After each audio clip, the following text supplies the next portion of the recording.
വടക്കാഞ്ചേരി സീറ്റിനെ ചൊല്ലിയും കോൺഗ്രസിൽ ഭിന്നത രൂക്ഷം. PN വൈശാഖിനെ സ്ഥാനാർത്ഥിയാക്കിയതിന് എതിരെയാണ് കോൺഗ്രസിലെ ഒരു വിഭാഗം രംഗത്ത് വന്നത്. KPCC സെക്രട്ടറി രാജേന്ദ്രൻ അരങ്ങത്തിന്റെ പേരായിരുന്നു ആദ്യഘട്ടത്തിൽ ഇവിടെ പരിഗണിച്ചിരുന്നത്. അരങ്ങത്തും ഒരു വിഭാഗം കോൺഗ്രസ് നേതാക്കളും കടുത്ത എതിർപ്പുമായി രംഗത്തുണ്ട്. സാനു കെ സജീവ് ഒപ്പം ചേരുന്നു. സാനു, പലയിടത്തും ഇതാണ് അവസ്ഥ. കോൺഗ്രസിൽ ചിലയിടങ്ങളിൽ ഒളിഞ്ഞാണെങ്കിൽ പലയിടങ്ങളിലും തെളിഞ്ഞാണ് ആക്രമണം, ഭിന്നത ഒക്കെ രൂക്ഷമാകുന്നത്. എന്താണ് വടക്കാഞ്ചേരിയിലെ കോൺഗ്രസ് നേരിടുന്ന പ്രതിസന്ധി?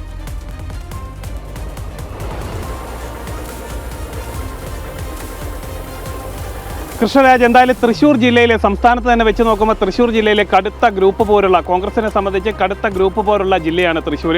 കഴിഞ്ഞ തദ്ദേശ തെരഞ്ഞെടുപ്പ് കഴിഞ്ഞതിന് തൊട്ട് പിന്നാലെ വലിയ രീതിയിൽ നേതാക്കൾ തമ്മിൽ വാഗ്വാദവും അതേപോലെ തന്നെ തെരുവിലേക്ക് വരെ കാര്യങ്ങൾ എത്തുന്ന നിലയിലേക്ക് സംഭവവികാസങ്ങൾ മാറിയിരുന്നു. എന്തായാലും വടക്കാഞ്ചേരി സീറ്റിനെ ചൊല്ലിയാണ് ഇപ്പോൾ സ്ഥാനാർത്ഥി നിർണയം ഉണ്ടായി.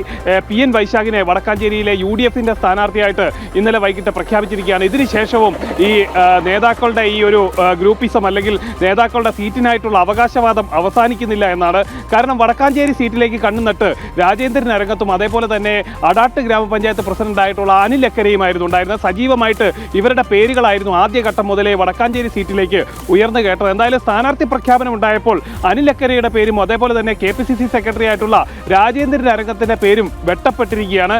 ഇതിൽ വലിയ രീതിയിലുള്ള പ്രതിഷേധമാണ് രാജേന്ദ്രൻ അരങ്ങത്തും അതേപോലെ തന്നെ അദ്ദേഹത്തെ അനുകൂലിക്കുന്ന ഒരു വിഭാഗം കോൺഗ്രസ് നേതാക്കൾ ഉയർത്തിയിട്ടുള്ളത്. അതായത് ഒരു പടി കൂടി കടന്നുകൊണ്ട് അമൂൽ ബേബിയാണ്, ഒന്നും അറിയാത്ത അമൂൽ ബേബിയാണ് വൈശാഖ് എന്നടക്കമുള്ള കാര്യങ്ങളാണ് ഈ ഒരു വിഭാഗം കോൺഗ്രസ് നേതാക്കളുടെ ഭാഗത്തു നിന്നുണ്ടായിട്ടുള്ളത്. കാര്യം നമുക്ക് നേരത്തെ അറിയാവുന്നതുപോലെ തന്നെ ഈ എതിർചേരിയിലുള്ള ആരെങ്കിലും സ്ഥാനാർത്ഥിയായാൽ അവരെ കാലുവാരും എന്നടക്കമുള്ള കാര്യങ്ങൾ ജില്ലയിൽ നിന്ന് പല മേഖലയിൽ നിന്നും ഉയർന്നു കേട്ടിരുന്നു. അതിന് സമാനമായിട്ടുള്ള ആരോപണം തന്നെയാണ് വടക്കാഞ്ചേരിയിൽ നിന്ന് ഉയർന്നു കേൾക്കുന്നത്.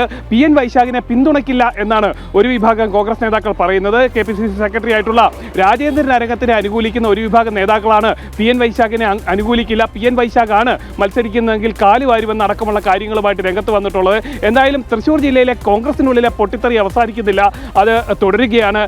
ഒന്നാം ലാപ്പ്, അതായത് തെരഞ്ഞെടുപ്പ് പ്രചാരണത്തിന്റെ ആദ്യഘട്ടം അവസാന ലാപ്പിലേക്ക് എത്തുമ്പോഴും ഈ കോൺഗ്രസിനുള്ളിലെ തമ്മിലടി ഗ്രൂപ്പിസം അവസാനിക്കുന്നില്ല.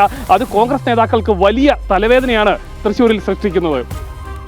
തൃശ്ശൂർ വടക്കാഞ്ചേരിയിൽ വലിയ പ്രതിസന്ധിയിലാണ് കോൺഗ്രസ്. അവിടെ ഇപ്പോൾ വടക്കാഞ്ചേരിയിൽ നിർത്തിയിരിക്കുന്ന സ്ഥാനാർത്ഥിയെ അംഗീകരിക്കില്ലെന്നൊരു വിഭാഗം ശക്തമായി പറയുന്നു. അവർ വിമത നീക്കത്തിലേക്കോ എന്ന ചോദ്യം. വിവരങ്ങൾ നൽകുകയായിരുന്നു സാനു കെ.